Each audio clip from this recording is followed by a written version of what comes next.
I'll be right to it.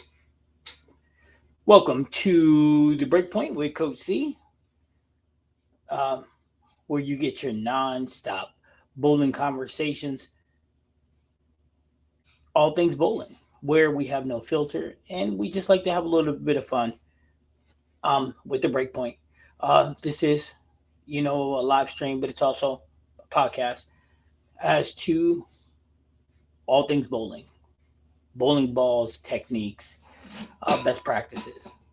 We speak about it all, whether it's good or bad. We still speak on it right here. Okay, I'm Coach C, certified coach and bowler when not injured.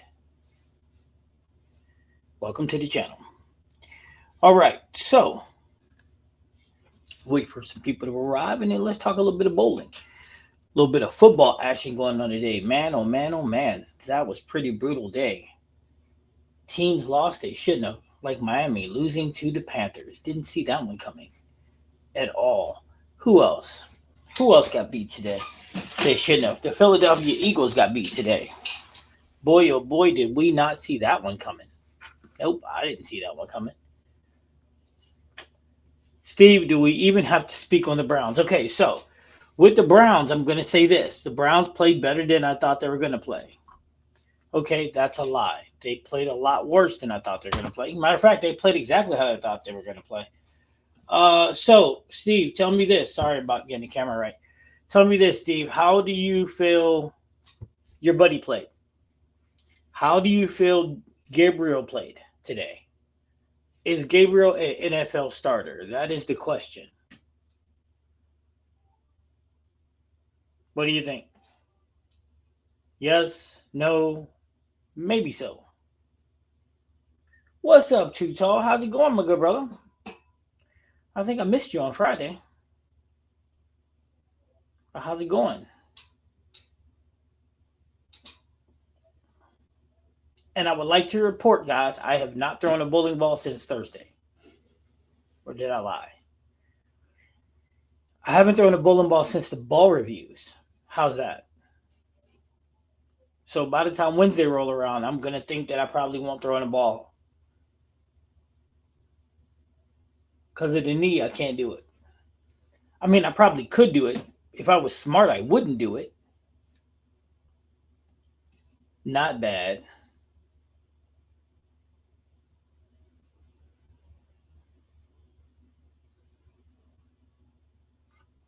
I had a chance to watch a lot of it. Here's what I will say, Steve. I don't think Gabriel has an NFL arm. That's what I think. I think they said he has a supercomputer for a brain, but he doesn't process the game fast enough. That's number one. He pats it and holds it too long. And the second thing is I watched him make throws. Two of them should have went back the other way because he didn't have the velocity to get the ball to where it needed to go to on time. I don't know if you've seen that, but tell me what you've seen, Steve. Yeah, just started another league on Friday with my wife and her family. Nice. How many leagues does that make you in, Too Tall? I'm a little jealous. So how many leagues is that for you? Is that 3?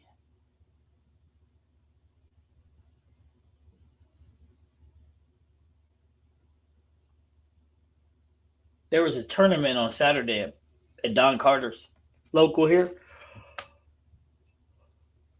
I went to bowling it so bad. So bad. Because there's a lot of heavy hitters in it. And I just couldn't do it.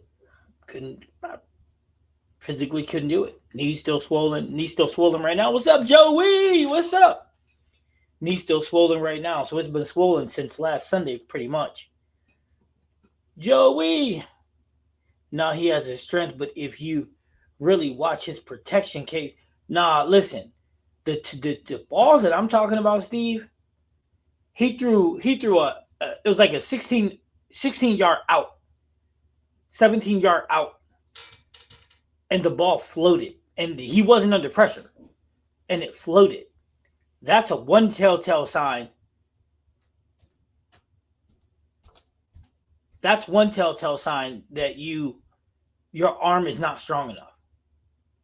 An NFL graded caliber quarterback on a 16 to 18 yard out, they should snap that in there. I'm talking snap, snap, snap. You know what I'm saying? They should snap that in there. And then the other one, I think it was a dig that he tried to throw and should have been undercut, but it wasn't. But I don't know. We'll see.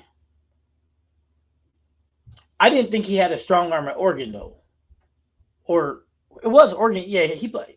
Yeah, I didn't think he had a strong arm in college. I think in college, I don't even. No one knows how good he is because in college he was loaded.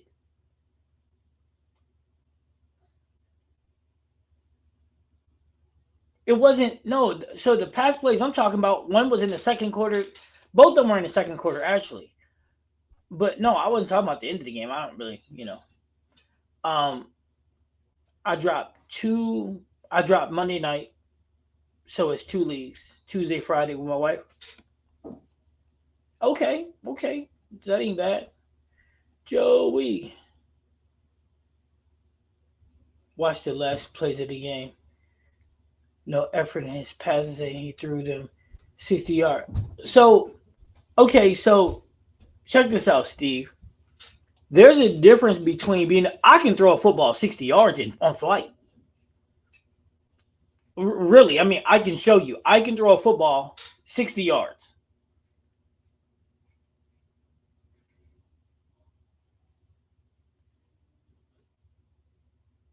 But I don't have an NFL caliber arm though.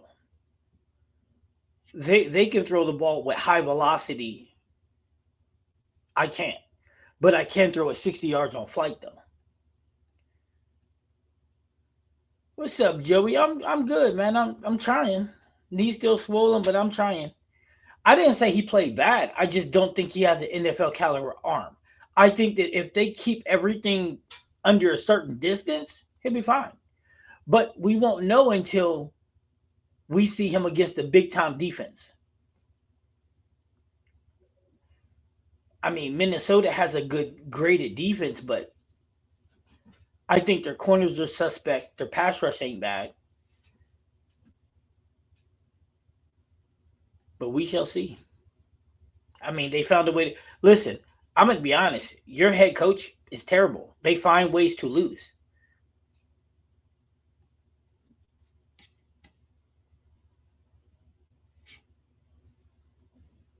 Hey, Steve, I'm not saying they don't need an O line. I ain't never said that. I'm gonna tell you, Steve. There was this guy. He wore number 12, right?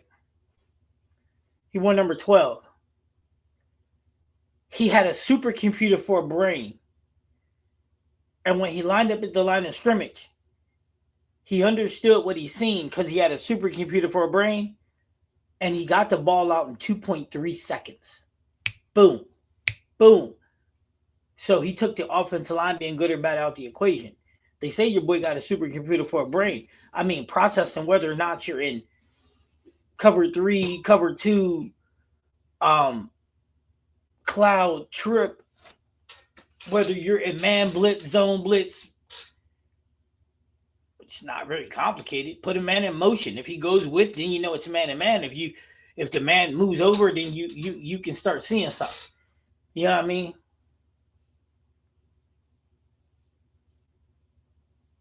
Anyways, missed you Friday. Got called in to bowl as a sub. One frame in.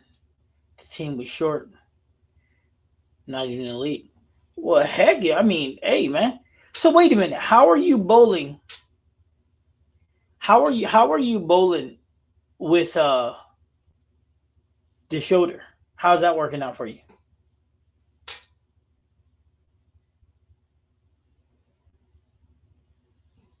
So while Steve's answering that question, has anybody watched the any of the bar reviews?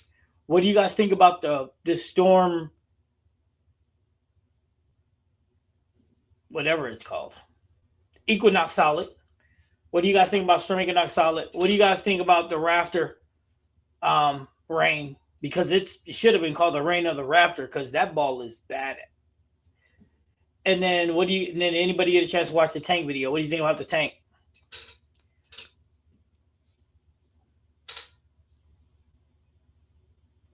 Oh, also, while I got you guys focused, I don't know who's watching football, who's not. Well, it ain't. Yeah, it's about to be on an hour.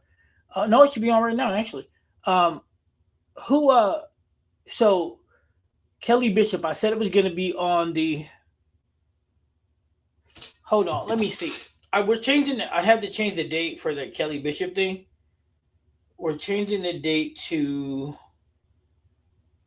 November 1st. We're gonna have her on November 1st. What's up, Red? Yeah, so we're gonna move the date to November 1st instead of the 25th, which will be more than fine with me. And give me a little more time to get it out there. Also, she bowled today in a regional in Tennessee. Didn't do bad. She finished 15th. So, I mean, top 15 is always good if you ask me. I gotta watch how I move it sideways, or it's like lightning going through my arm. Yeah, I bet it is. That's why I asked you. How's that working out? I watched the Tank and the Raptor video. All right, Red, since you watched the Tank and the Raptor video, what did you think about the balls? I don't care. I don't want you to tell me what you thought about the man throwing the balls. I just want you to tell me what you thought about the balls. I mean, I don't think I spent them badly. I think because my knee was in such dire straits, I don't think I rolled it as good as I could have. But I didn't do bad. Being swole up like it is got me off my spare game a little bit, but I'm proud to announce though I haven't done anything. Like I haven't really been left the house. So I've been icing and putting some stuff on and icing and wrapping and icing, and the swelling is going down. So it's still swollen, but it's going down. That's good. Thanks, Red. I'm glad you think they look good. Yeah, watched a couple of your reviews and left a question on the tank. I might be interested in the Raptor when it comes time to buy a solid for nationals. That Raptor's crazy, dude. I mean, on a serious note, that thing is that Raptor took me by surprise, man. Not many bowling balls take me by surprise.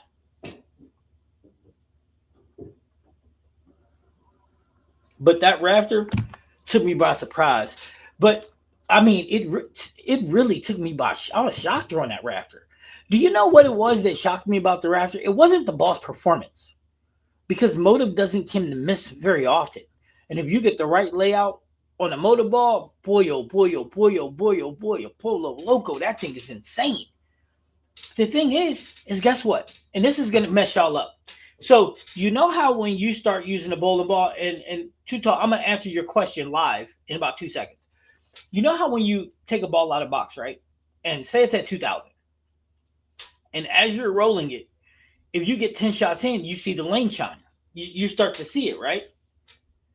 Are you with me? Well, guess what you don't see with the Raptor Rush? Any lane shine. Look, I swear to you, I can go upstairs and get that ball right now. It ain't got none on it. It's like, I don't know how it is, but the cover stayed how it was. So, you know how when you're bowling in, you got your ball 2,000, and then you start bowling league, right?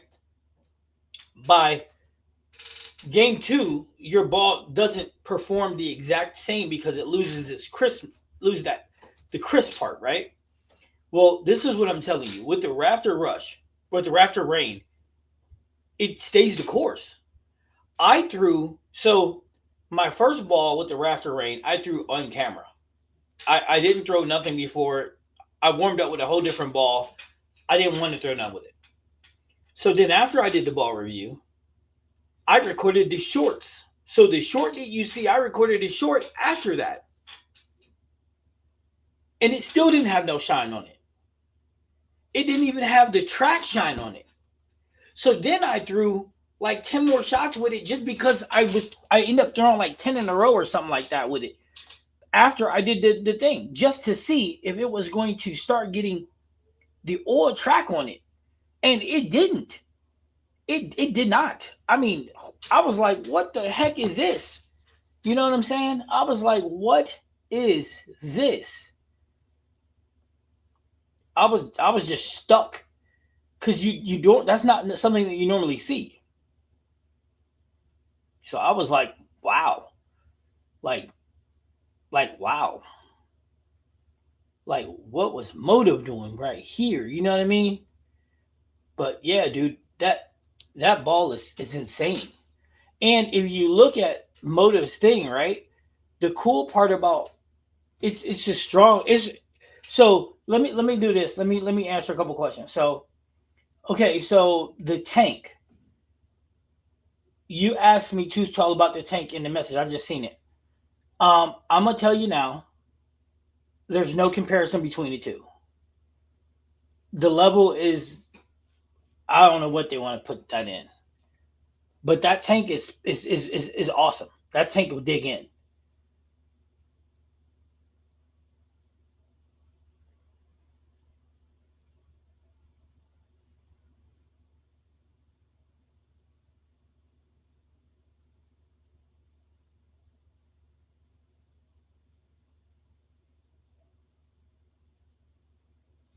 The new leverage core, strong enough motion, Sub Zero four.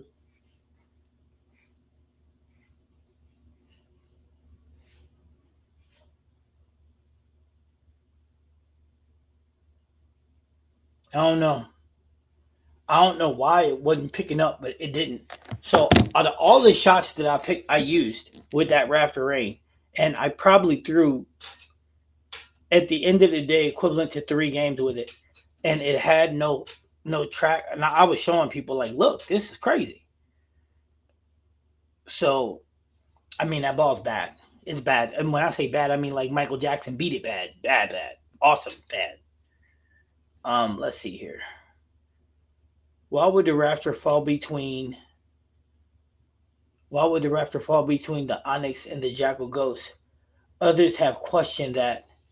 And if between, why not just use the Onyx or the Ghost? Okay, Steve, that's a great question. I don't know who said it goes between. Well, I don't know who said they go between each other, Steve, and for anybody else. Um, Motive might say I haven't heard my rep from Motive didn't say that. Um, However, this is what I can say: the Jackal Onyx is supposed to be the Jackal Onyx is supposed to be the strongest ball in their line. It is, but the Ghost is supposed to be.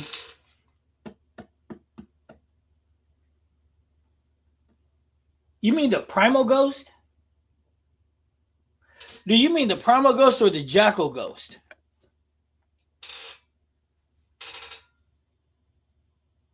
Oh, I see what you're saying. Um, okay, okay, Steve, I definitely get what you're saying now because I just looked at it.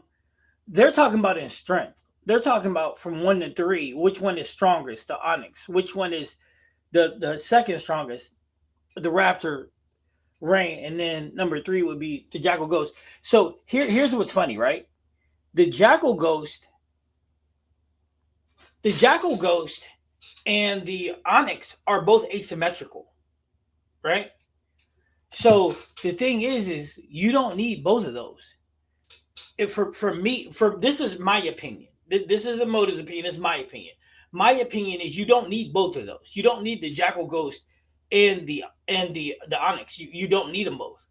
The reason why the rain the Raptor Rain is so special is because it's just as strong as the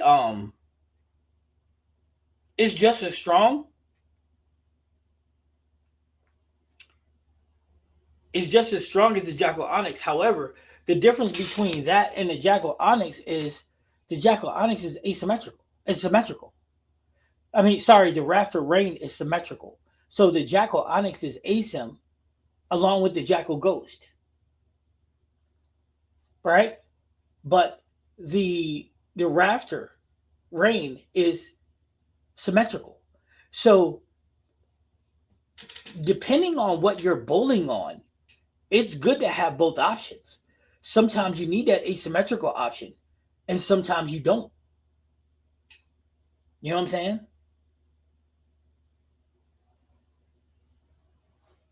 Now, here's the thing: the Jackal Onyx hooks a little more than the Rafter Rain, right? But the Rafter Rain gets down the lane and digs in a little later than the Jackal Onyx. The Jackal Onyx is going to flare a little, is going to flare more than the Rafter Rain. But I'm telling you right now, you can have both of them in your bag. Say and it depends on what you're bowling on, even if it's a house shot. Um, you determine, you can make that determination which way you want to go. Me personally, see, but there's another ball too. There's the fourth, and that's the EJ ball. So the EJ ball, the Jackal, all of them, the Onyx, the Jack. Remember, all of them. The EJ ball is this. It would be the step down to the Jackal Onyx. That's a fact. It wouldn't be the Jackal Ghost because the Jackal Ghost is just as strong. If you go to the comparison tool, right, and you bring up the Jackal Ghost along with the Onyx, you'll see what I'm talking about. They're both super duper strong. You know what I'm saying? The numbers are they're not, and they're what's funny is their numbers are the exact same. They have the same Predator core. They have the same, both have the same Predator V2 core, right? Both of their numbers, I'm doing 14 pounds, that's what I throw. Both their numbers are 2.51. Both their differentials is 0.049, and their mass bias is the same. The PSA is the same. And then if I go to 15 pounds with them,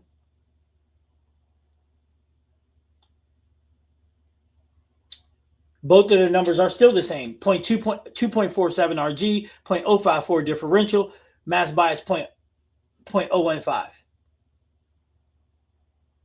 You see what I'm saying? So the difference between them is the cover. Now, I'm not the expert. That's moto business, but the leverage. I think the leverage core is stronger than the other core that's on the Jackal.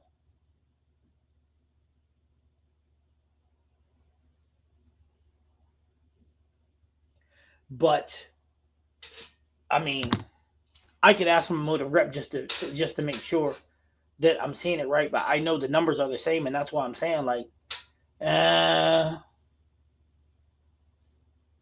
and then I mean, because and here's what's funny, right? I think the only Jackal that doesn't have the leverage core is the Jackal Ghost. You have a hybrid with the EJ Jackal, which can do either. Right, right. But even if you put the EJ Jackal and the Jackal Onyx at both at 1,000, the Jackal Onyx is just flat out stronger. The Jackal Ghost is just flat out stronger too. So if I'm getting one for nationals, which one do you think I should get? That's a hard thing to say, too tall, because here's the deal, right? Some people favor asymmetricals because of the shape, and other people's favor. I mean, it's about you. What shape do you like the most?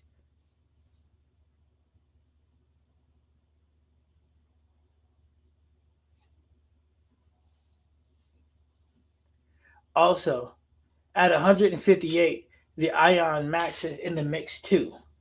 Realistically, I'm never going to roll it in league. Okay.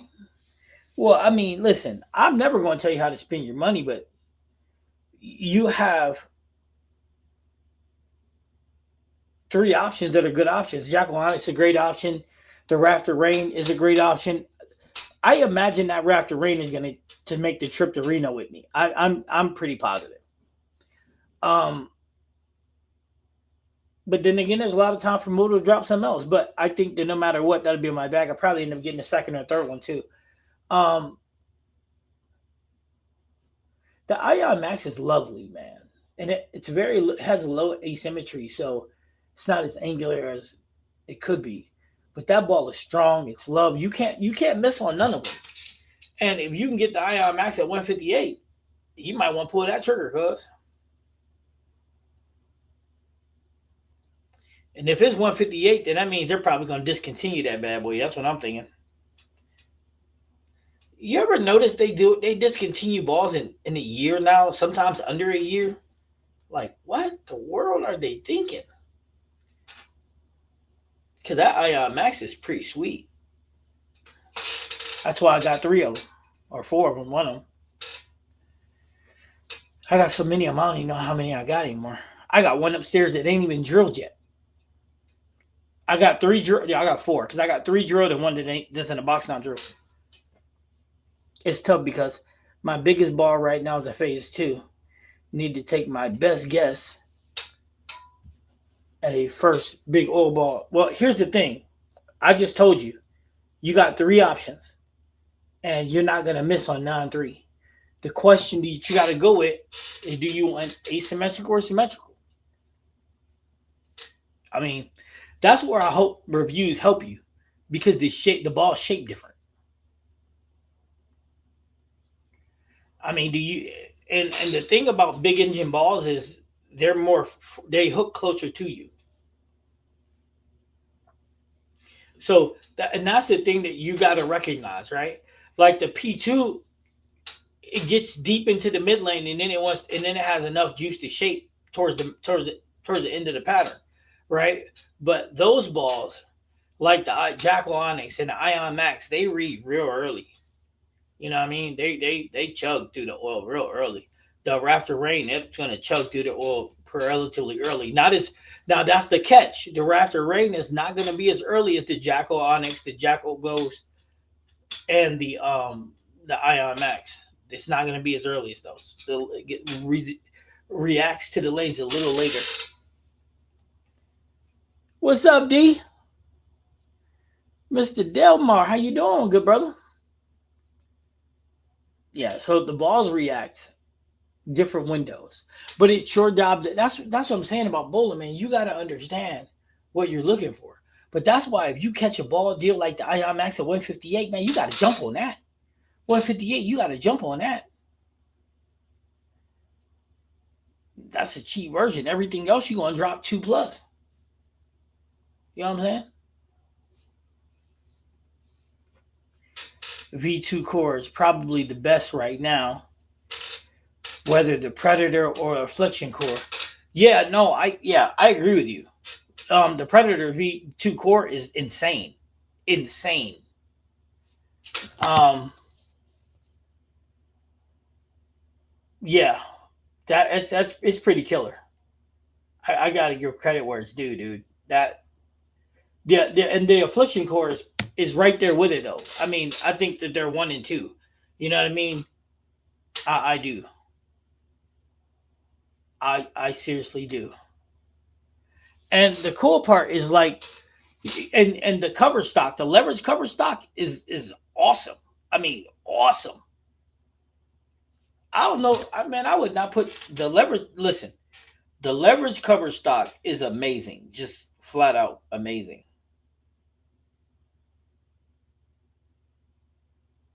See, and that's another thing. I'm thinking about getting a Sub Zero Forge anyway. I'm thinking about getting it even though I don't need it. I know that sounds pretty stupid, right? I'm thinking about getting it even though I don't need it.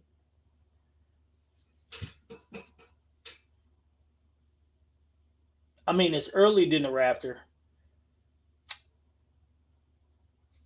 It's also got leverage core too. It's got the MXC instead of the leverage MXV.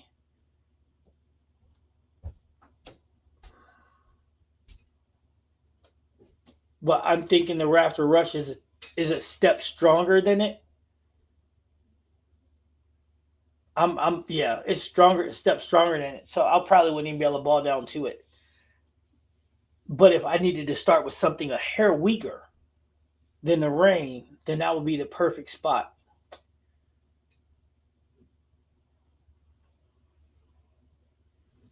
You know what I'm saying, guys? Don't sleep on the Primer Rage Evolution. I do not have that ball yet. I was gonna order it, and then I was like, you know what? Oh no, Steve. Does that ball remind you of the IQ Ruby?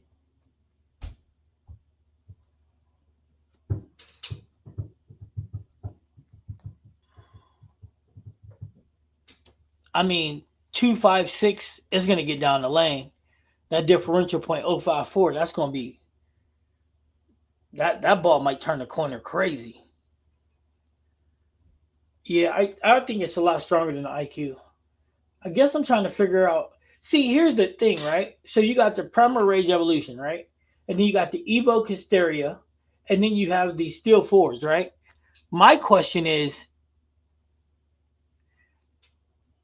how does it fit in with them? You know what I'm saying? So how does that fit in there with them? And then of course you got the Lethal Venom, which is one of my good balls, and then I have the Clutch, and then I have the Hyper Venom too. So it's like, where do I fit them all together at? You know what I'm saying? I don't throw any storm balls, only roto grip. I'm like the anti roto grip guy. Evolution is definitely more off the spot than the Ruby. Okay. So so here's a question.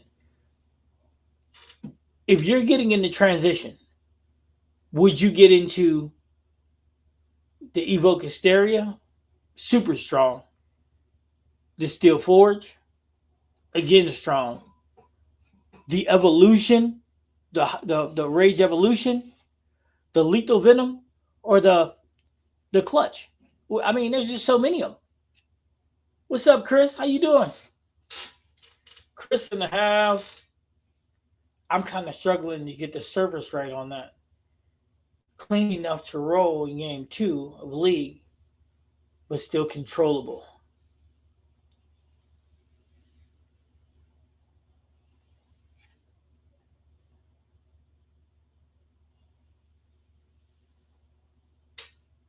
So when would you get into the Hysteria? Game 3?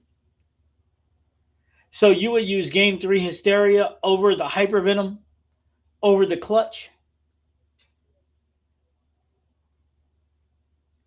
Sorry, I mean game 3. Game 3s can be tricky. Sometimes you need to. Too tall, listen. Sometimes game 3 can be very tricky because sometimes game 3, you need the ball up instead of down. You know what I'm saying? You have to really pay attention to what the lanes are giving you. Because sometimes you need to ball up for the ball to dig in to make sure that it reads at your break point. And sometimes you need the ball down to make sure that the ball slides enough to get you to your break point. I mean, me personally, my burn balls are 3,000, 4,000 without polish. And then I got a couple at I got one at 1,000 with polish. And I got one at 2,000 with polish. One at 1,500 with polish. Right now I'm balling up to my effect and moving a few boards left. Okay. Game 2 and 3. So, Steve, you're saying game 2 or 3, you're using your Evoke Hysteria. But so you're not using the Primal Rage Evolution. Is that what that is? Yeah, so you're not using a Primal Rage Evolution. You're in your Evoke Hysteria.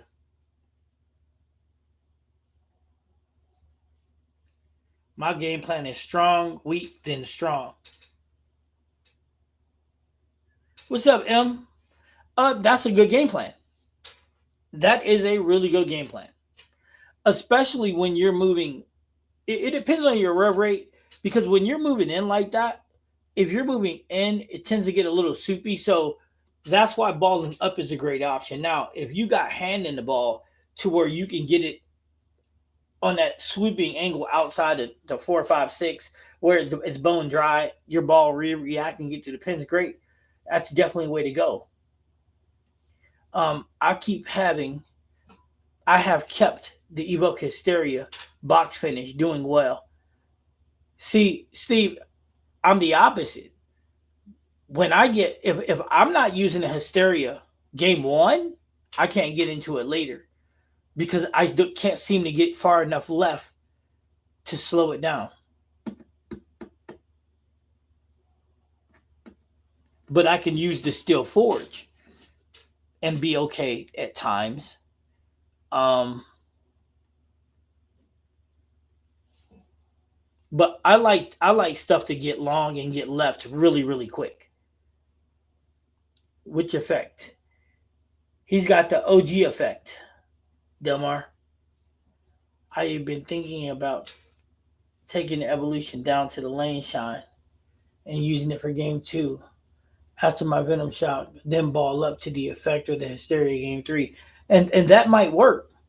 But here's the thing though, and I cannot stress this enough.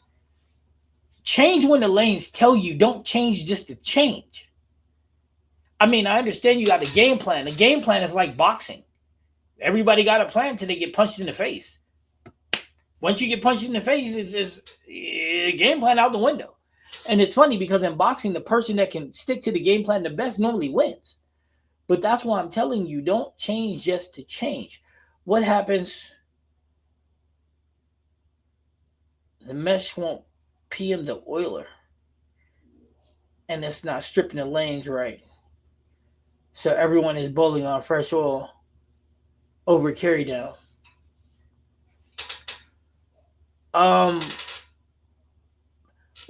Okay, so in that case where there's fresh oil and carry down, which it goes both ways, this way and that way, the reality is the reality is in a situation like that, the lanes don't break down normal. So it's gonna sound crazy as hell, Chris, but the reality is in that situation, you got to move right. You got to keep going right, and you need to change your angle trajectory. So you got to get further and further out.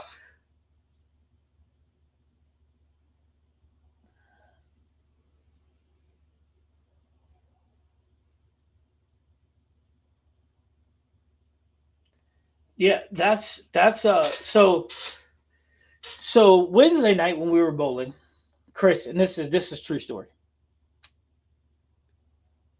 We would throw a shot, and game one was great for all of us. But game two, the lanes not only went this way with carry down, they went that way as well. So you couldn't play inside because your ball would slide through the pins. So the only option you had was go out and around it. But the more out and around it we would go, the more we would track oil out too. So the moral of the story was is we had to keep on moving right, which is odd, especially with rep rates in the 400s. We had to keep moving right. So it got to the point where we were trying to bounce the ball off of 3, 4, 5. And I mean, it wasn't a great night, but it wasn't bad. But that's where you just gotta pay attention to what's going. And instead of your instincts tell you, I need to move right. I mean, I left. I need to move left. I need to move left. I need to move left. But in that situation, your ball's starting to slide a foot here, more inches there, until eventually you're blowing 2 feet past your break point and you're leaving something catastrophically bad. So the moral of the story is you just got to keep paying attention to keep going right. I only used the evolution on one house shot because of the oil they use and the pattern. It's a niche ball on that house only. If the Harriet still goes well, I keep using it. That's the catch. Everybody wants to have a plan to change balls, right? And the reality is you should be able to take 2 balls to the league with you and a spare ball. Now, I take 5 with me because I'll take 2 solids and I'm gonna pick one to use if I want to use a solid. Or I'll take 3 pearls and I figure out which 3 I want to use, but one's stronger than the other 2. Well, they go in sequence. So, but the reality is if I use more than 2 balls, I'm not bowling very well. and that means I'm searching, and that's the worst thing you could possibly do at league is is um is start looking, start searching. Because if you start searching, that means you're bailing on what you're doing, and that's a bad thing. Well said, coach. In my league on any given night, we could be bowling against 3 or 4 two-handers with 500 rev rates or seniors throwing plastic. So I got to adapt the game plan to the actual conditions. You have to. Now, here's what's funny, right?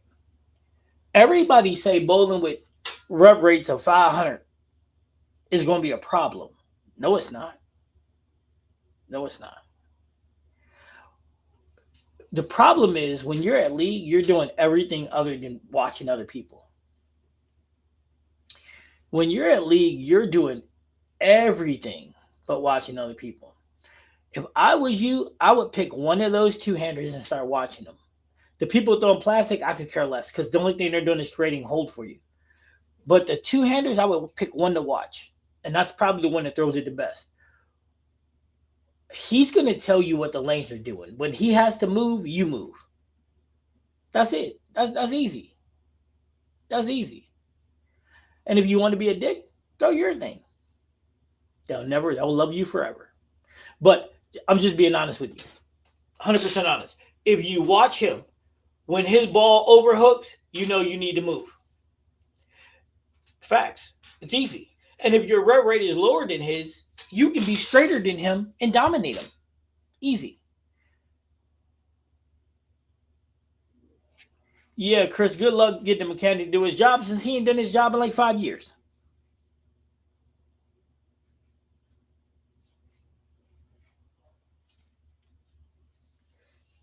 So are you sure it's the oiler and it's not him? Because from my understanding, Chris, the pattern and how soupy it is that's on the lane, he did that on purpose. From my understanding, listening to him talk to Mike, everything the way he oiled that is on purpose. How soupy it is, how cliffed and soupy that is, Chris, he did that on purpose. That's not. I don't think that's the machine. I think that that's him. Oh, you watch the oiler not clean it. So you're saying that when you send the machine up, it's not stripping it, bringing it back. Ah. I mean, it should be stripping it, bringing it, coming back, and then reapplying the oil. My system is opposite of PBA. Don't chase the oil left on league house.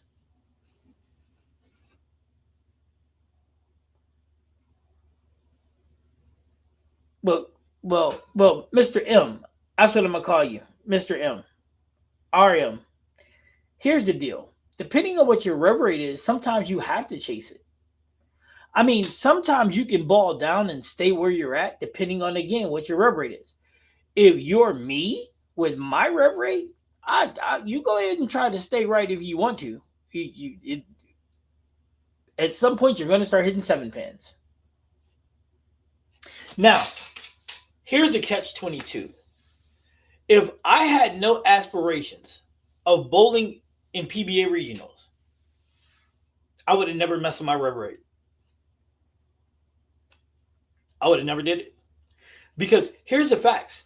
If you're just bowling on house, if you just want to have bowl league and have fun, and there's nothing wrong with that, you don't need a 450 rev rate. You don't need a 300 rev rate. If I was going to coach a guy, somebody came to me and said, hey, coach, listen, I want to bowl league and I want to average a 220. I'd work on two things. Teaching him how to be down and in with a 250 rev rate. Play straight up, down, and in. I teach him that and how to pick up all his pairs. The two things I teach him. Everything else don't matter. He could become a house shot killer with those two things. Playing up, down, up, and in. And picking up 90% of his pairs. Them are the two things I coach him.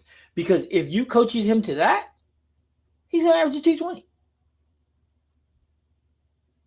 Now, if he has aspirations of being a bowler that competes in tournaments, then that's when the game changes, right?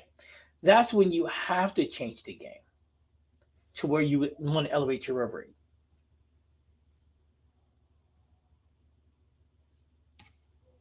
Mechanics program the machine. Yeah, they do. Listen, the acronym KISS is what people should be using when bowling. Keep it simple, stupid. KISS. Keep it simple, stupid. I mean, listen. Doug Barley is the best up and in bowler I've ever seen. Watch our leagues when Doug is there. All you gotta do is tune in and watch for 20 minutes. Give 20 minutes of your time and you'll see it. He is the best up and in bowler I've ever seen. And it's simple. He throws it up 10, 11, 12. Barely any hook to it, right to the pocket. He's got like 150 300s or more. I think he said over 200 300s. And 800s out of the wazoo. Why? Because he's straight up and in. That's all you need. But if you put my man's on a house shot, on a sports shot, he do not go crazy. He don't go crazy. Why? Because on a 1-to-1 ratio, the ball roll is different, right? But on the house shot, he the house shot whisperer. But that's what you got to ask yourself, though. What do you want to do? Because that's what it boils down to. What do you want to do, right? If you want to be a house shot killer, be that. There's nothing wrong with that. You know what I'm saying? There's nothing wrong with that. But if you want to bowl in big time tournaments, stuff like that, then you got to reevaluate what you're trying to do. Because like our buddy Chad right here said, Doug doesn't miss the pocket. He doesn't. It's very, very rare that you see him miss the pocket. He may be high pocket. He may be soft in the pocket. But he very rarely misses. Because he's phenomenal at what he does. Up and in. That's it. So if I was going to coach somebody and I'm saying to them, what do you want to do? Because that's where the most important piece of this puzzle is. Somebody indicating to you what they want to become. I want to be a good bowler. See, and here's the difference. And I'm going to say this and nobody get mad at me because here's the difference. There's a difference between being a good bowler and a good league bowler. There's a huge difference. They're not the same things. They're not. You can take an amazing league bowler, averaging 240, put him on the sports shot, he average 160. All the rules that apply to him doesn't. That rolling the ball straight up 10 doesn't work. Nope, don't work. And then what do you do? When that's your game, what do you do then? You don't do anything. I mean, Chad, you've seen Doug bowl. Doug rev rate about 300, if that. But he don't need it to be more than that. He needs to control the pocket. Again, Doug does not give up the pocket. All y'all got to do is tune in and watch.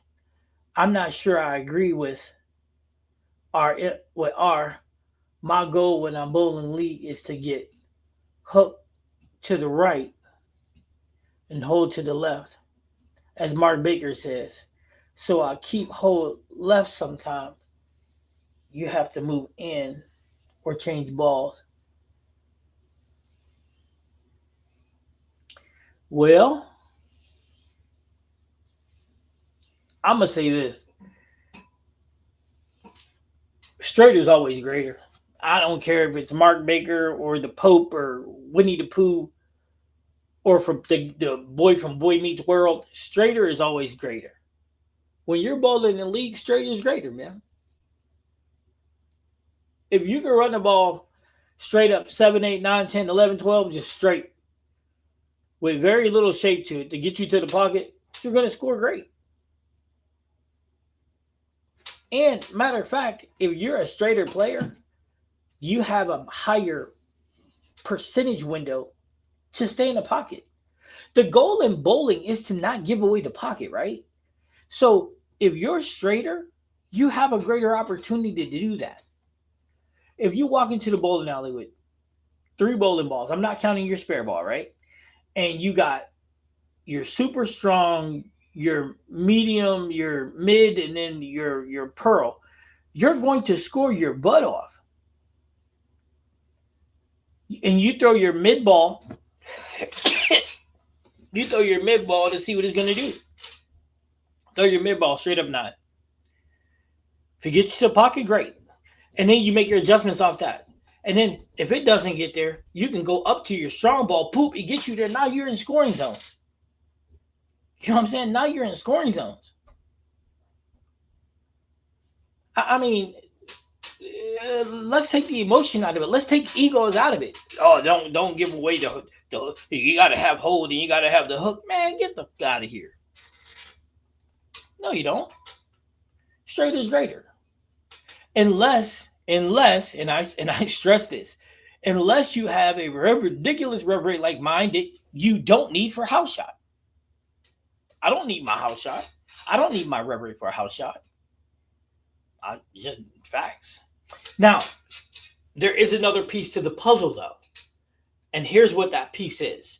Higher rev rate means I'm going to carry more off hits than you. If I'm at 470 and you're at 300, I'm going to carry more off hits than you. Right? Right. However, if you're playing up and in and your percentage of getting to the pocket is 90% and mine is 83%, who do you think is going to score better? You. So there's pluses and minuses to all of this. Now, like Steve said, unless your name is EJ, no matter what shot is out there, he'll kill it. Now, here's the benefit, and here's where rev rate comes into play. And this is my opinion.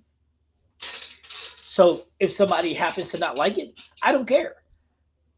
If you're going to bowl in PBA regionals, or you're going to try to bowl in a pro tour, that's where you want to have that monster rev rate. Because you want to be able to carry the off hits around the same percentages of everyone else. Does that make sense to you? See, EJ and these two-handers, their off hits are really, really good. Their percentages are good carrying the off hits, and that's what you want to be able to do. That's where rev rate comes into play. Watch Darren Tang. Darren Tang throw a shot that's half pocket, and he still carries it anyway. It wasn't a great shot. It wasn't even a good shot. However, he carried the off hit. That's where that 500 rev rate comes into play. Because if a 250 rev rate hit that half pocket, he ain't carrying it. You see where I'm going with this? So it's understanding what we're trying to do, right? That's the thing. Understanding what we're trying to do. These are the things that are important. Have that perspective. Are you trying to be great this way? Are you trying to do this? Are you trying to do this? Because these are the things that are going to make or break the game for us, right? So for all of you guys that want to do great in league, you remember this one thing that Coach C said. That one thing that Coach C said is straighter is greater. I don't care what Coach Baker said. I don't care what the Pope said. I don't care what Don Corleone said. I don't care what Big Mama said. I'm telling you right now, flat out, what's real. If you want to score very, very well in a league setting that has a league house shot down there, the straighter you are, the greater you are. That's facts. Because you have a higher percentage of getting to the pocket if you're good at what you do. It's easy. Straight is greater. Now, when you got to start shaping it, things can happen. All right. I'm working on straight game in practice.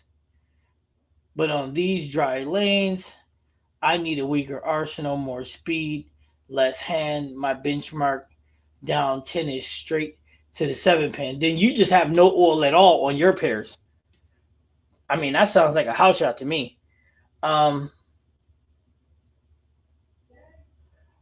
only a 350 rev rate. They just don't oil the lanes. Well, that's why you got to shape it the way you do. Maybe you stole your spare ball. I do. How you doing, Josh? Welcome to the channel, buddy. Welcome to the channel. Same reason colleges are looking for rev rates 450 plus is what they want. It's correct because of the off hits. And believe it or not, college kids ain't never going to see a house shot. You just don't. You only see sports shots, but it's the off hits. Off hits matter. Percentages matter. You know what I'm saying? They do. It's weird to say this, but it's like football and every other sport. It's logistics. Bowling comes down to numbers.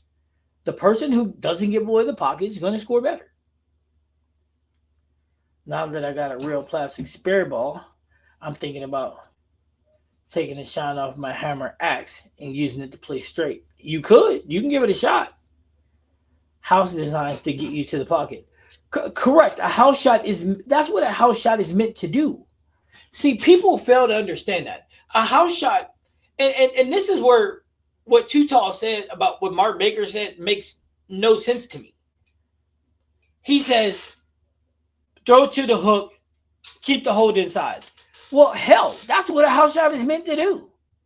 A house shot is meant for you to miss right and the ball get back to the pocket and miss left and it holds you to the pocket. So what Mark Baker is saying is nonsense because that's what it's meant to do anyway. That's what a house shot is meant to do. Facts. Now, here's the thing. If Mark Baker's telling you that on a sports shot, he's telling you how to throw it in the drink and he's telling you how to hook and touch the 7-pin. Because on a sports shot, there ain't no hole in the middle. And 9 out of 10, all the way right is out of bounds.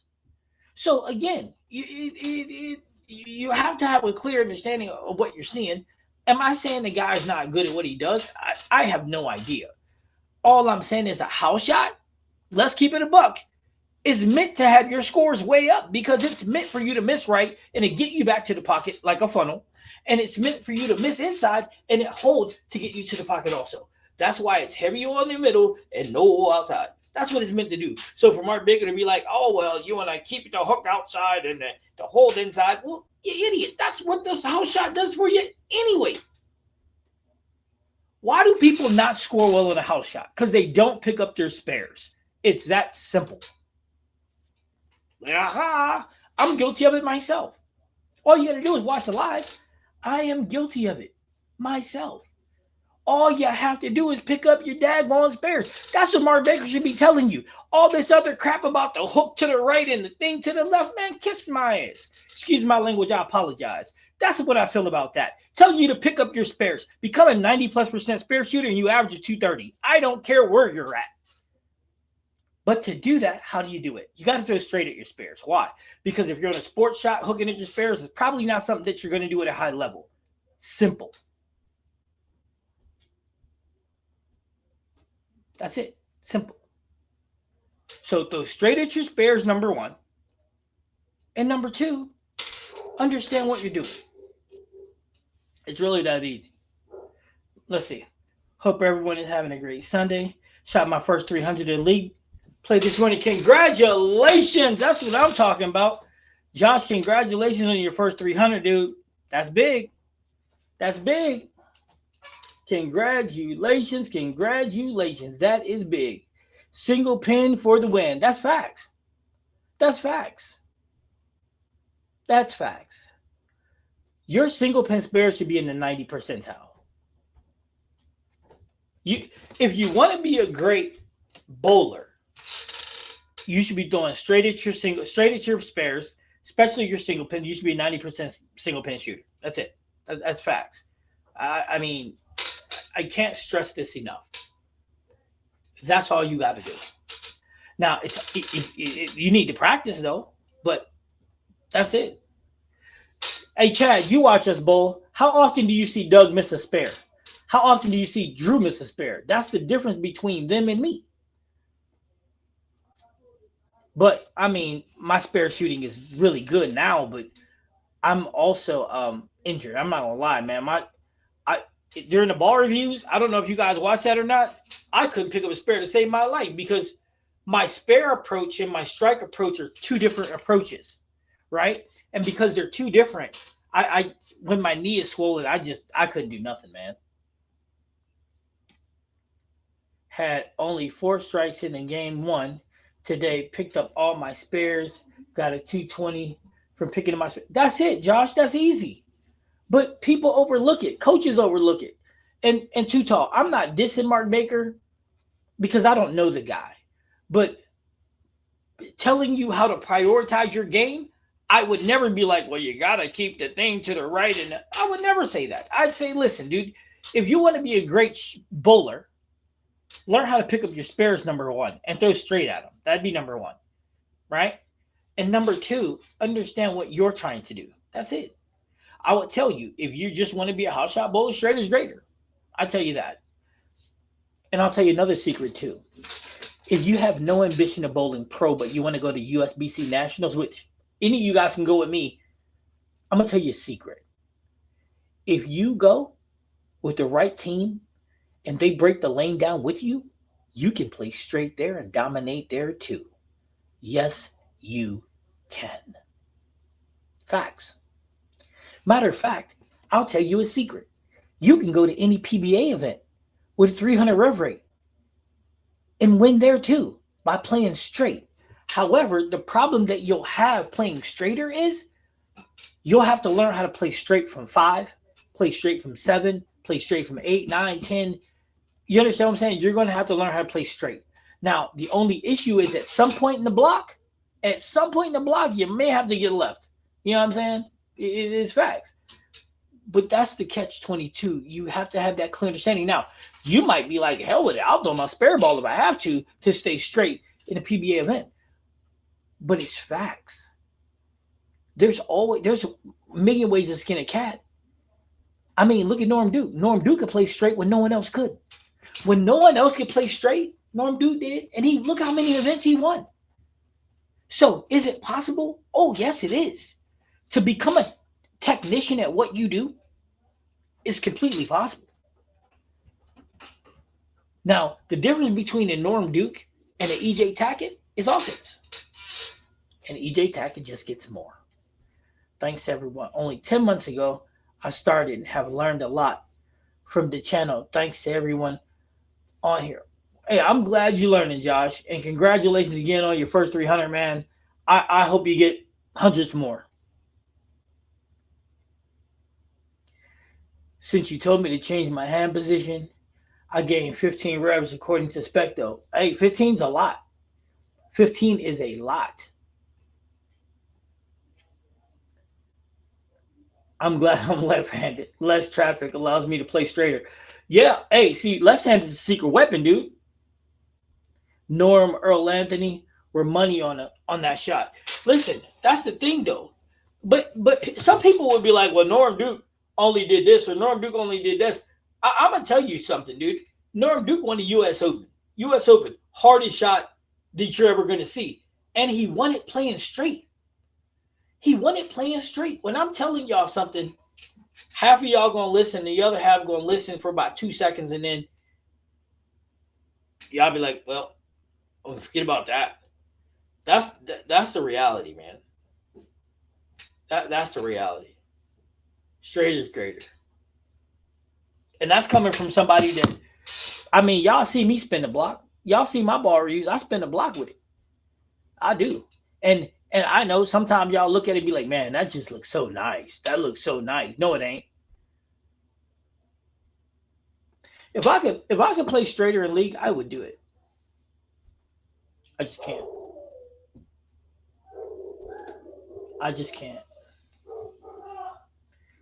But that's the thing, though, guys, is understanding what you're doing is super duper important. You know what I'm saying? It is. And there's always multiple ways to do something. And here's what I want you to think about when you're thinking about trying to increase your rev rate, right? There's a movie called Jurassic Park. And I'm talking about part 1. You know, part 1 is always the best one. But Jurassic Park, Jeff Goldblum said, you guys took the time to wonder if you could, but did you ever take the time to wonder if you should? That's a reality. You always wondered if you can get a higher rev rate, that 450, 500 rev rate. But did you take the time to ask yourself, is that something that you really want to do? Because it changes the way your game is played. I mean, because then it's torque, leverage, ball roll, all those things come into play. Glad this channel is helping you and that you jumped on to chat tonight. Yeah, Josh, I'm really glad that you jumped on to tell us, man. I wish you would have had some clips or somebody had their last clip of it. I would put it on the channel for you. Anthony Simon plays straight sometimes and does well. Was watching something from 2024 and he's playing right of everyone else with their polished road. Yeah, yep. That's the thing, and I can't stress that enough. Everybody, it's like you know what hook is? Your bowling ball hook. You know what that's like? I'm gonna tell you. Your bowling ball hook. You really want to know what it's like? It's like you ever have that little you ever have that little red shiny thing, and you know what it does to a cat? That's what hook is to us. Is what that little flashy light is to the cat. Where the cat chases the light, you can get them run up the wall and all that other stuff. That's what hook is to us. It is. It is. Hook is so enticing. Everybody wants to shake the whole lane. For what? For what? Do you understand how insane it is? How hard as an insane it is to hook the lane? Love the community. I have a clip of the 10th rape. Yo, listen, Josh, if you got it, send it to me on Discord, send it to me on Instagram, send it to me on Facebook, instant message, send it to me. I will post it I will post a short for it and put it in the community tab, bro. Let's celebrate your 300 together. Knee over toes. Knee over toes guide coach. Josh. You can put it on Discord. Yep, you can do that too.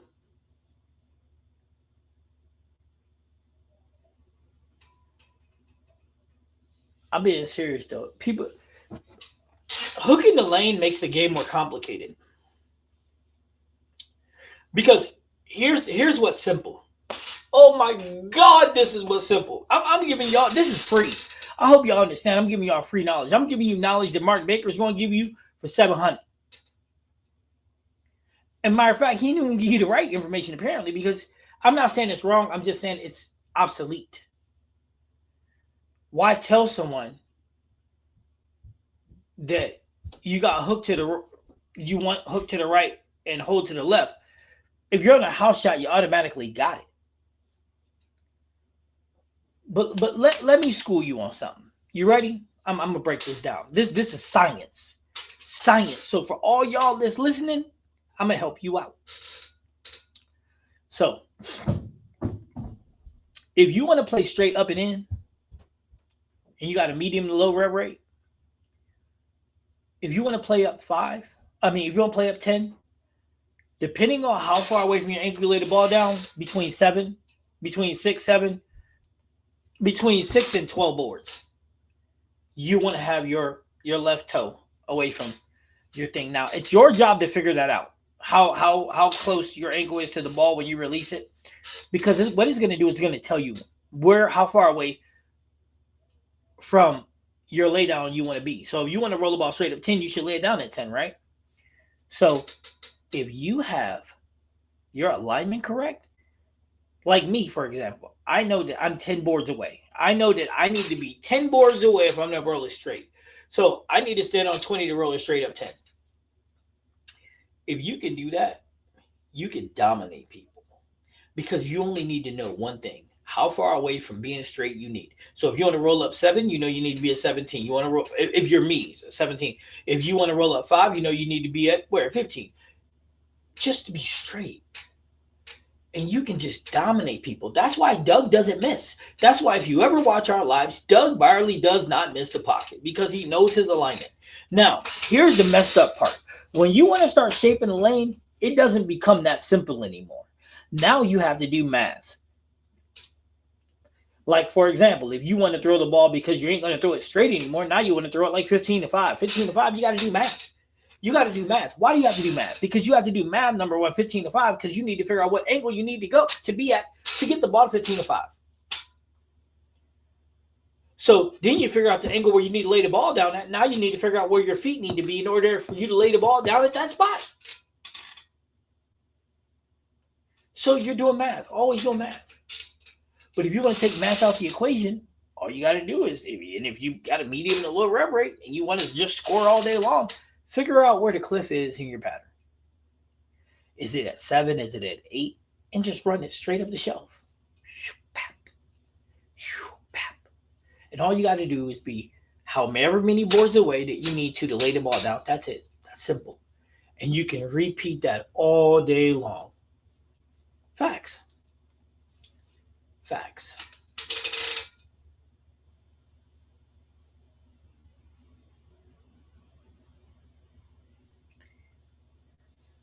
Who do I believe the first bowler was to play left at 20? I don't know. I know there's one bowler that had to play left of 20 no matter what he did,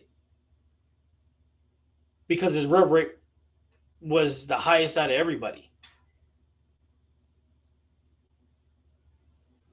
Hell, but I can't remember his name though.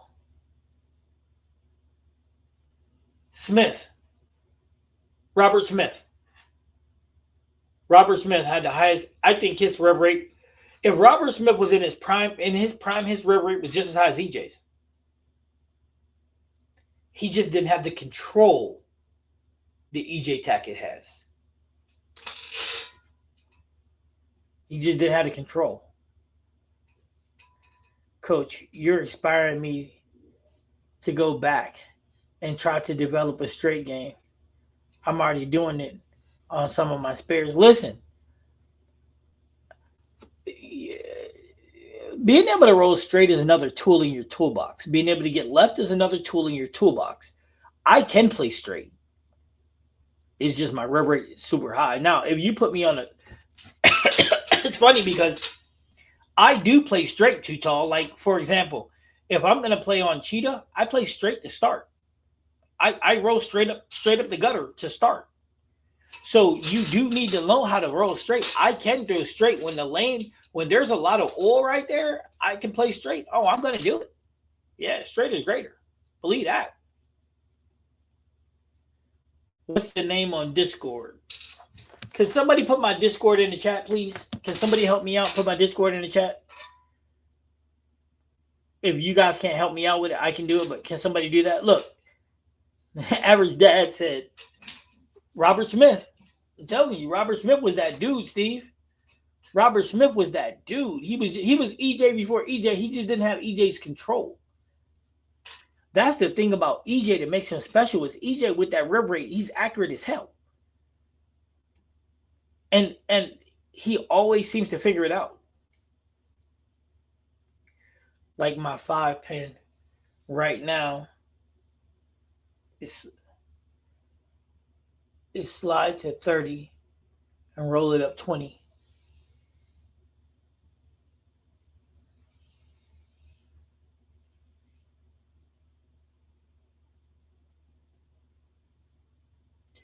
Too tall, I'm going to ask you something.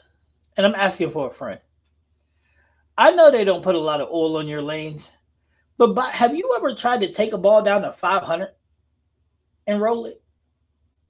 You ever try that? I'm asking for a friend. Next time you go into practice, right, and there ain't no oil on the lane, take your ball, take it down to 500 and roll it. See what happens. If it burns up all of its energy up front, it ain't going to go a lot that way. I'm just saying, for a friend. Also practice sliding on 15, rolling it down 5 to break down nationals and practice. Now I just need to get right ball to slide. Okay, that's good. I like that. I like that. I like that. Roth was power. Albee was finesse. Holman was Raddick. Weber when young. was power revs or how the game has changed.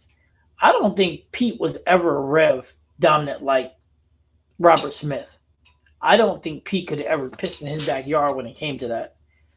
I think that Pete's just been just a better bowler. He's pretty accurate. He always seems to figure it out too. Just like, see, here's what's funny, right? And I'm gonna say this, and some may agree, some may not agree, but this is my opinion, and I'll stand on my square. I'm 10 toes down. You know what I mean? I am Coach C. I'm gonna stand on my square. As the game has progressed over the years, like Walter Ray was special because his accuracy was uncanny. That's why he beat everybody back then. But if we talk about the greatest skilled bowlers ever, right? I understand the Ross, the Albies, I get it. The Monticellis, I get it. The Pete Webbers, I get it. So you got Walter Ray, and then they want to put Belmo in this, right? So, but Belmo's the anomaly, right? Because Belmo was the pioneer. He wasn't the first two-hander. Nope. But he was the first two-hander that had the whole package. But he caught bowling. And here's the funny part about Belmo. Belmo caught bowling in its transition. And it's true. Go back and look. He caught it between the old game and the new game. Belmo caught bowling at the perfect time because he caught it in the middle of a transition. And the transition he caught it in was the old guys who didn't have a high rev rate and the new guys who didn't have it either. So he caught it right in the transition, right? And his rev rate was higher than everybody else. They couldn't do what he had to, but when they caught up, you see he don't win anymore because they caught up, and it's not because of his age. It's just because they caught up. So when I stack Belmo, do I stack him as the greatest of all time? No. I stack him as he's top 10, but the issue is they caught up to him. Now, EJ Tackett, on the other hand, EJ wins in any era. I don't care if you put EJ on wood lanes. EJ wins on any era. Flat out. The man is amazing. There's almost nothing he can't do with a bull ball. And the fact that, boy, let me tell you what, if the PBA decides to get rid of urethane altogether, the 78s and everything, then you can forget about it. The only way he doesn't win is if he's sick or sick and tired of winning. Facts. I don't remember Smith at all. But then again, I lost interest for 29 years. You need to go back and watch the videos of Robert Smith. You'll see that dude spin the block. I get what you're saying. Have seen people throw something like a gem in game 3 and let the ball burn up and keep it from overhooking. Yes.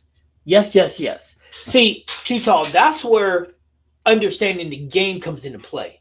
Sometimes there's a great way to skin a cat, right? If your ball burns up, it ain't going to do much, if anything. For example, I can go out and make a video for you and pull out the ion and all them and take them down and burn up the lane and then pull them out. Now, I'll have to be right and left enough to where I'm not saying left as I'm going to shape the body in the lane. I'm saying I just need to be positioned so that I can throw it straight. But it'll burn up. It'll do everything up here. And sometimes I can, if I get the right surface on it, I can make it go straight. I can put all my hand into it, the ion, and it'll go straight. Because it'll burn everything up front in the first 25 feet. And it won't go nowhere. So, but that's part of the game that you have to understand. What up, fam? Chime in straight. Had to chime in. Straight is great. But learning other ways can help as well. See, but Larry, that was the conversation though. Playing straight is a tool. Being able to get left is also a tool. But here's the catch-22, Larry. If you ever watch Doug Byerly bowl, if the lanes break down and they're bone dry, he'll go out, he'll go grab his strongest ball out of his bag, and it'll burn up in the first 15 feet and go straight. Now, here's the question. If it burns up, do you have enough energy to get it through the pins the right way? Now, that, my friends, is a whole nother story, okay, in itself. Saw a video recently. EJ said, just practice throws. He has over 1.5 million throws in practice. I can believe that. I can believe that. EJ's the GOAT. And we get to watch it live. That's facts. Larry in the building. Larry always pop in. Because Larry's my guy. 1.5 million reps. Do I think EJ's got that? Absolutely. He's been bowling his whole life. That's the thing about pro bowling that people don't know. You have these guys that are talented house shot bowlers, and they're like, yeah, I can go rumble with the pros, and they bowl 1 day a week. No, you can't. That's that catch-22 that they, PBA bowlers practice a lot. They throw a lot of games. I mean, I was throwing 2 years ago, before I tore my bicep, I was throwing in Aiken test spot. I was getting 100, 150, 200 games in a week, just trying to catch up. Because what it boils down to is reps, man. It boils down to reps. How do you think you become a great spare shooter? Reps. How do you think you become accurate at throwing a ball? This. Understanding alignment and reps. It all boils down to reps, man. Reps. Why do you need reps? Because reps teaches your body the muscle memory to keep repeating the shot. That's what you need. That's like there's some coaches out there like Mark Baker, he'd be like, drills don't matter. That's not true. So do you know why people do drills? Because drills help your body remember. Drills help your body learn to get it right. So in your no step, your 1 step, your 3 step drills, if you drill it correctly, doing it correctly, you'll understand what it feels like to hit it and do it correctly. And you'll feel what it feels like to do it incorrectly. And then the more you do it correctly, the more that muscle memory is created. And guess what? You have now a habit to where you can do it without processing or thinking. That's what drills is for.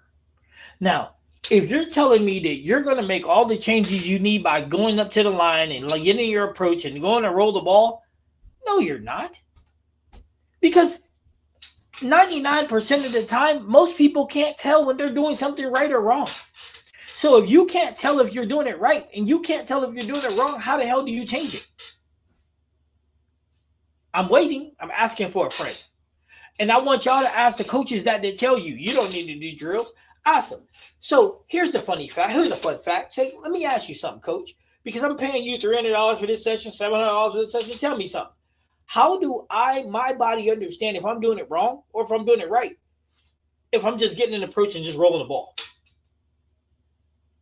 Please explain that to me. Because your body already thinks it's doing it right because that's how you're doing it. Right? So if your body already thinks you're doing it correctly by somebody saying, hey, do this, your body just going to naturally be like, oh, I got it corrected. Hell no. I'll tell you what. This is facts over feelings. How about this? You want to pay somebody $200, $300, $400, $500, $600 to teach you something? I'll tell you this.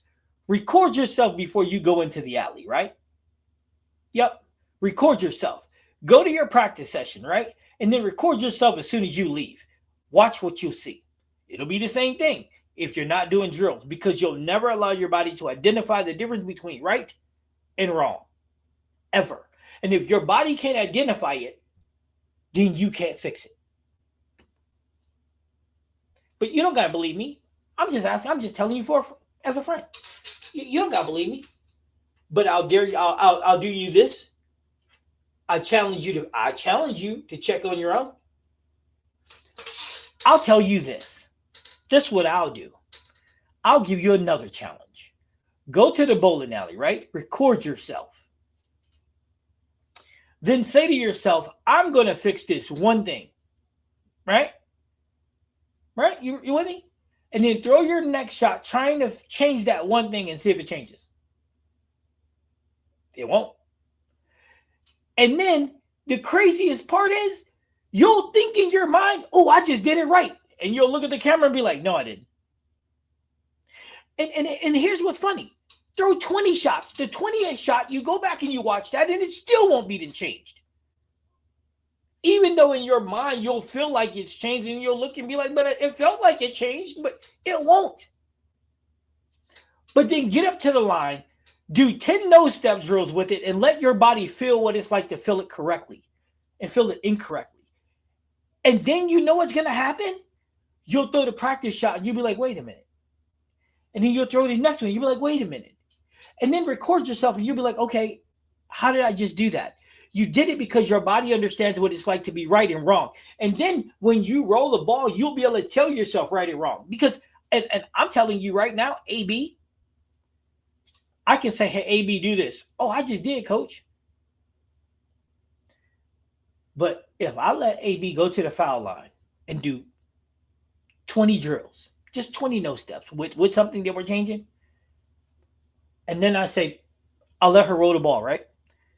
And I'll say, AB, was that right or wrong? She'll tell me that it was right because she'll feel it. And that's how you make changes, by understanding and processing, allowing your body to do that same thing. That's what I'm telling you. You understand? So the goal is to work smart, not hard. Smart and not hard. I mean, because here's the reality. Okay, I'll check it out in 1 second, and I'm going to post it too, Josh, if that's okay with you. Now check this out, right? And I'm going to say this. I believe in working smart, not hard, because when people come to you to spend money, it's their hard-earned money. So when they come to you to get a change, I want them to have a real-time change. You know what I'm saying? That's what I want. Church, that is. I like that. That's good, Larry. Better than if we were going to your second funeral. That's facts. Amen. That's for real.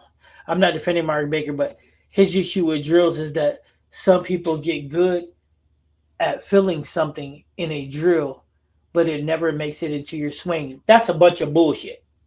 Excuse my language. That's a bunch of bullshit. If you can do it in a drill, you can do it in your swing.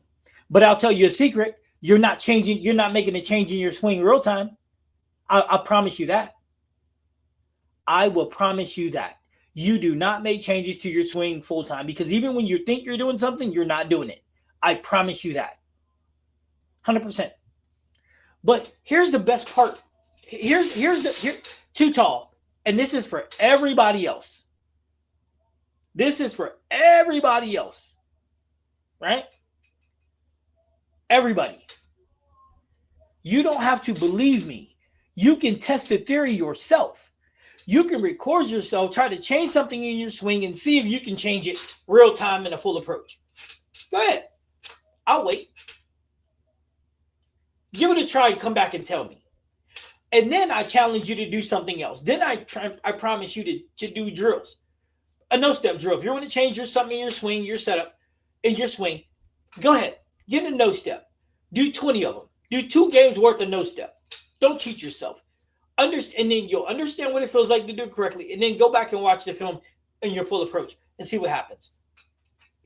You don't need me to tell you. You can see it for yourself. And here's what it's called. It's called learned behavior.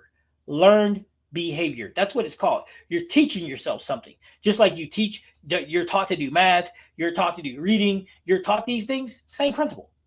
It's the same 100% principle.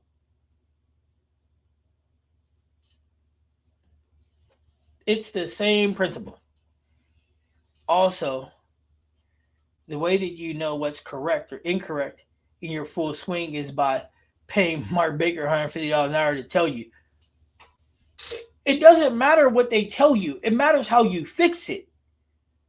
And you cannot make a change of fixing something real time in a full approach.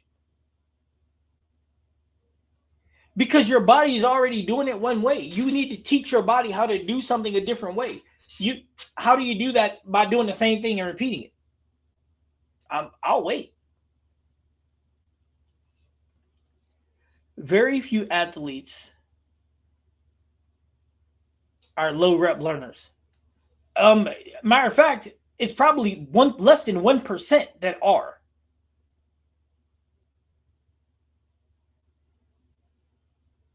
All I'm saying is this, right? It doesn't work the way you think it does. That's all I'm saying. That's all I'm saying.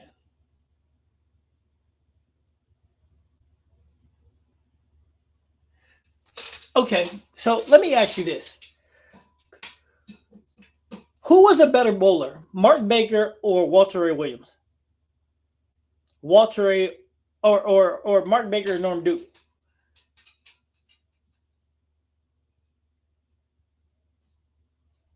I'm just asking because these guys, even though they're older, they go down to Kegel. You can go far and Walter at Kegel, changing his mechanics. And how does he change them, you ask? By doing drills. Because it's almost impossible to teach yourself real time because you can't tell if it's right or wrong. Now, Mark Baker can sit behind you in his chair and be like, yeah, that swing was bad. But how do you fix it? And it wasn't bad to you because your body didn't think it was bad because your body did it. He can't walk you through it because you're swinging a damn ball. That's all I'm saying. Too tall.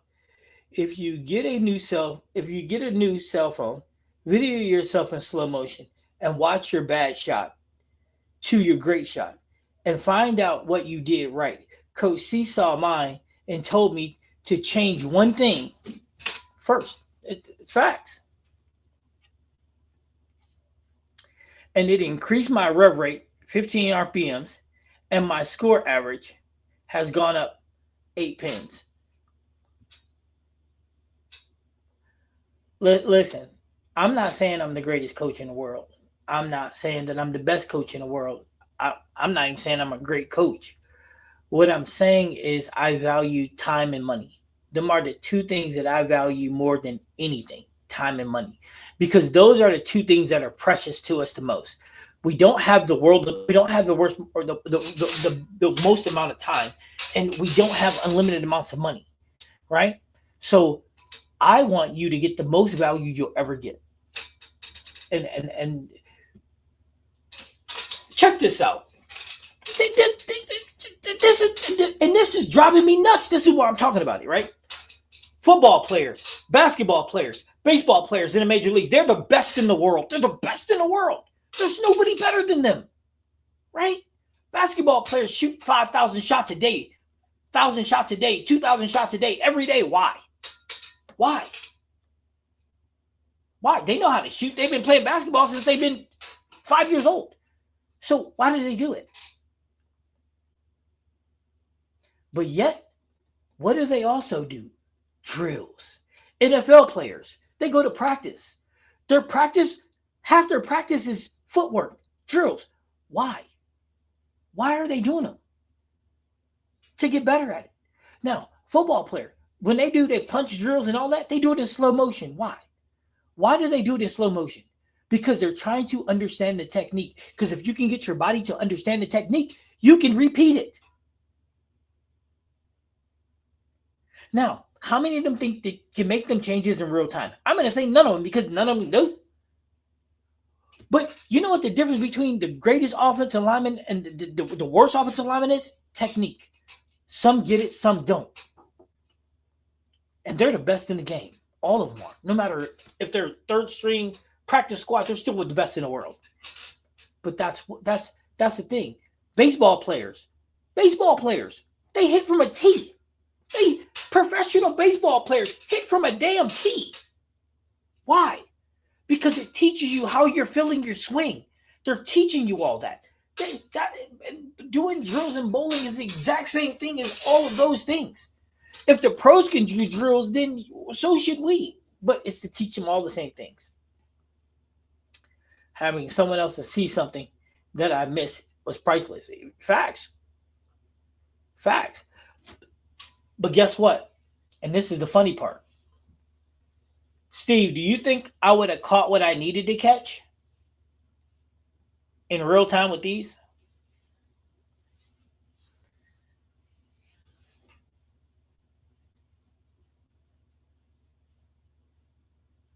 Yeah, film is a huge way. I sent footage to Coach A and Coach C. Been working on what Coach A told me to do.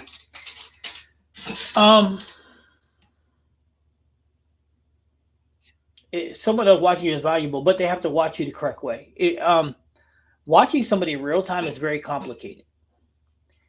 It really is. Here's the common denominator though. So if I'm watching AB in real time, I can see everything in slow motion with her because I know what it's supposed to look like. So I can close my eyes and walk everything. I can close my eyes and understand how it's all supposed to look, right?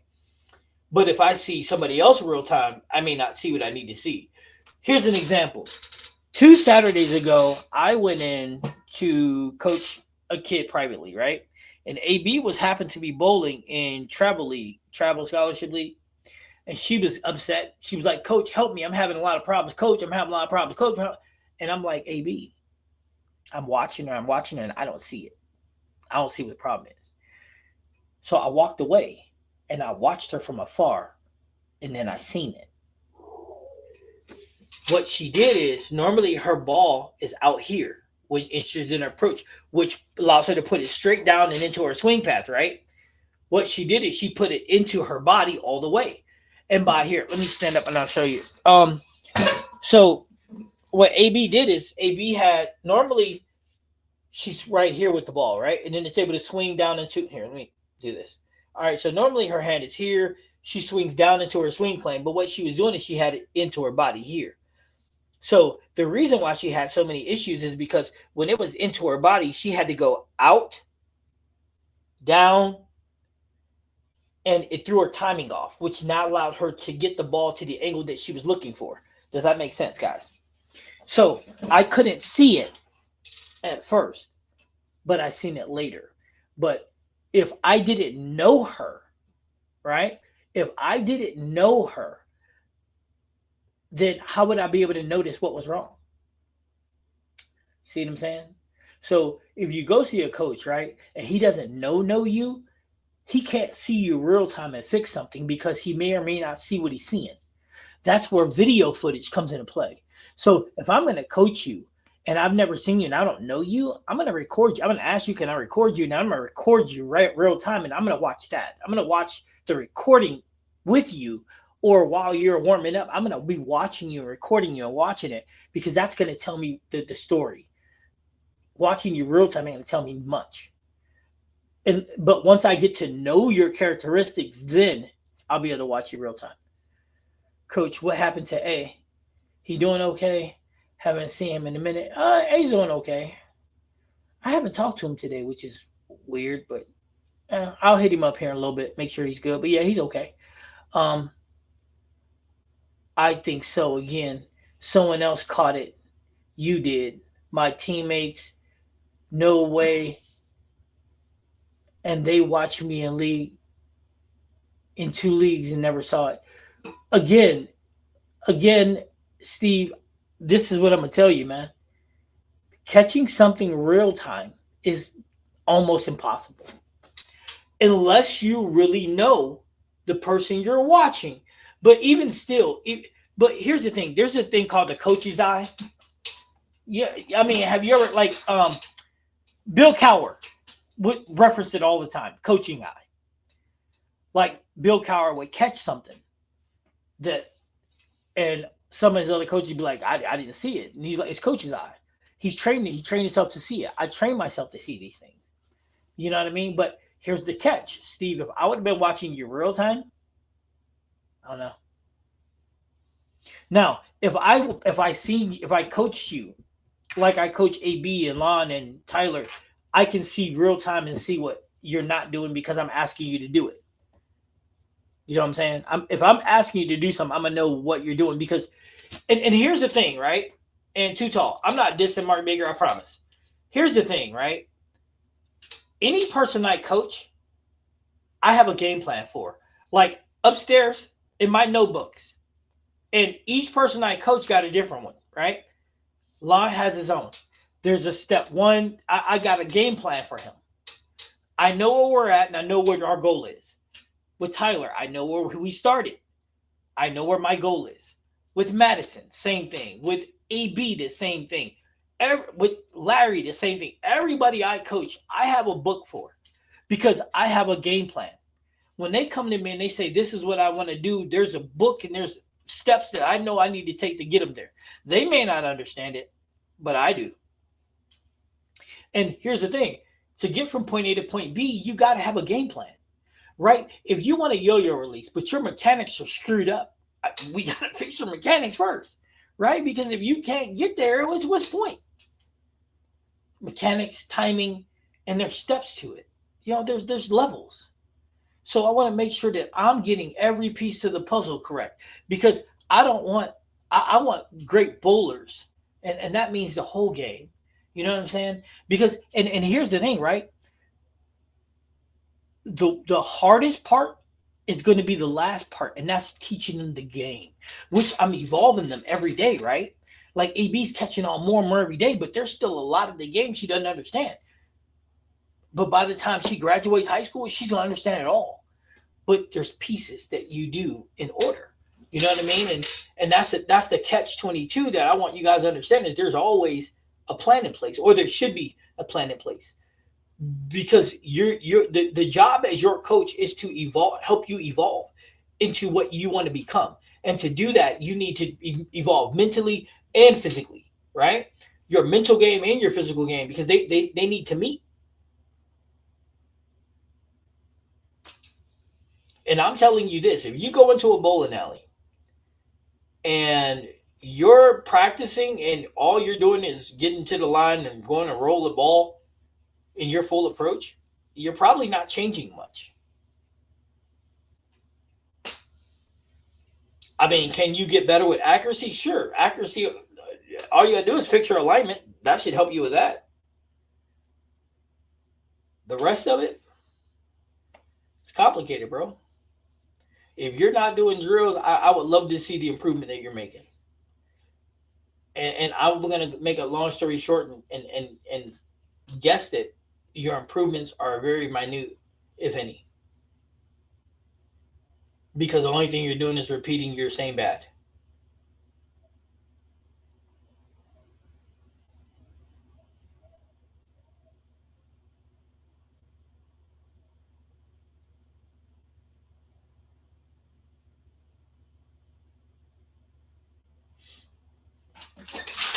All right. So before I get off, this is the last reference point I'm going to say. Going to the alley and practicing a full approach to fix your swing or anything like that, it's equivalent to me saying, hey, here's a bottle of grease, a jar of grease, a clear jar with a lid on it. And I put it on the table and say, I want you to open this without touching the jar. That's what that's equivalent to. I'm handicapping you. That's what it's equivalent to. Me saying, open up this jar without touching it. Can't touch the jar, can't touch the lid. Open up the jar. Can anybody tell me how to open that jar? Before we go, right now, and make sure you guys hit the like button, make sure you subscribe if you're not, but hit the like button, help, the more we hit that, the more people hit it, the better the algorithm is going to be so we can get more people in. But seriously, can somebody tell me, I know there's people out there still, can somebody simply tell me really easily? Because it's important for me to know. If I asked you, if I set a jar on the table with a lid on it, and the lid is tight, and I say, I want you to open this, but I don't want you to touch it, how are you going to open it? I'm just asking for a friend. By the way, my bad bowling jersey comes in Wednesday. That's what I'm talking about, Steve. Hey, Steve, how do you open the jar?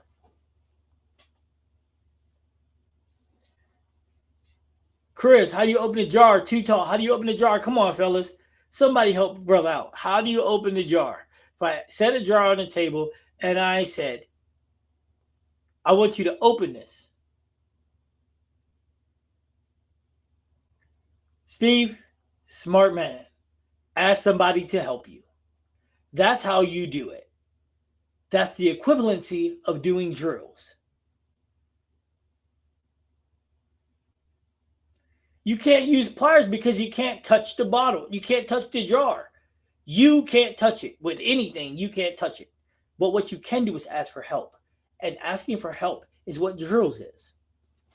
Aha! You see where I'm at with this? Yeah. So for all of you guys that's watching at home, I hope you guys are really, really, really listening to what I'm saying because it's important. Your money's important. Your time's important, right? And I value that like I value my own because my time is priceless. I'm not getting it back. And my money's invaluable. I mean, I'm a working stiff, so every dollar counts. So with that being said, I'm gonna jump off. I had a lot of fun tonight, guys, and I hope y'all learned something. And I'm not knocking Mark Baker, but I'm saying that's one thing I do not believe in. I do not believe that you can teach yourself something real time, real speed. You just don't. Just don't. Matter of fact, matter of fact, somebody tell me one thing that you learn in real time in full speed. Just one. Don't say driving. Nope. Throwing the baseball. Nope. Cursive. Nope. Math. Nope. Reading. Nope. Tying your shoes. Nope. Combing your hair. Nope. Brushing your teeth. Nope.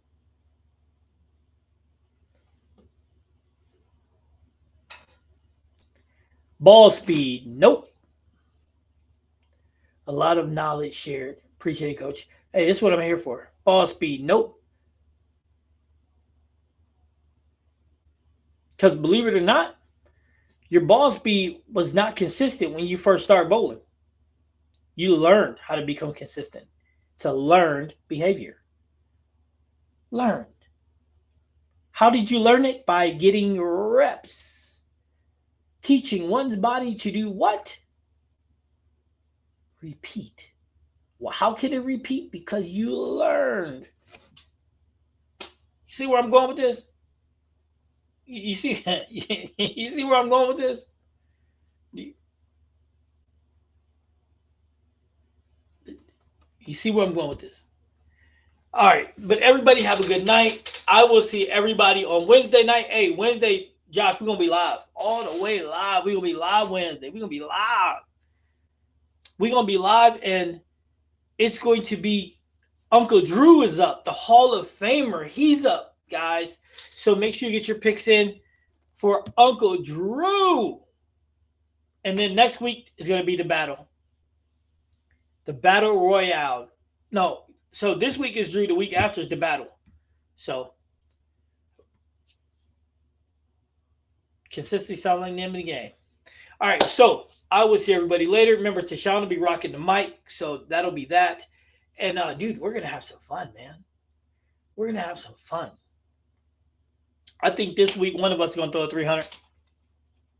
And if my knee's still swollen, I'm just going to tell you I'll be there, but I probably won't bowl.